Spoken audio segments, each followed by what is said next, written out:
Naging horror romance. Meron yung kwento ng kuya ko na hindi siya multo, parang elemental yata sa Baguio. Kasi di ba dati nakatira kami sa Baguio. Tapos parang nag-sleep paralysis din yata siya or ayun, parang similar na case din siguro. Pero hindi, kasi nakakagalaw siya na-conscious siya, nagagalaw niya.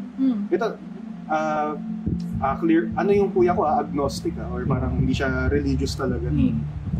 Tapos, doon sa kwarto niya, di ba ito yung bed, nakahiga siya, ito yung paa niya. Tapos ito yung door. Tapos dito sa side na to, pagka kanan mo, CR. So nagising siya siguro mga gabi din. Nakita niya bukas daw yung ilaw. Tapos, nagulat siya bukas. So, hindi siya sleep paralysis, so nakagalaw siya, sumilip siya. Kasi ito parang nakakatawa na, nung una ko narinig, natatawa ako. Tapos after a while, pag nagsising na parang, shit. Parang na-disturbing na. Uy!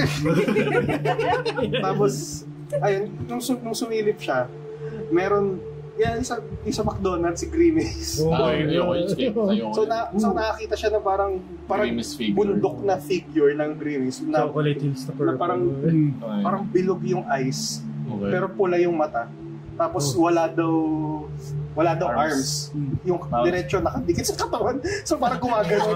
Hindi naman siya high. Tapos sumisilip na. Hindi na. Parang sumisilip. Hindi ba yan? Goomba sa Mario. Parang ganun eh.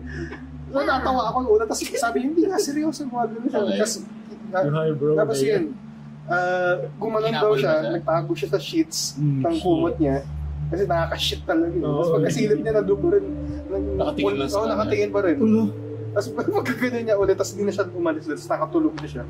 Tapos kinabukasan, kinento niya daw sa tatay ko. Tapos natatawa lang yung tatay ko.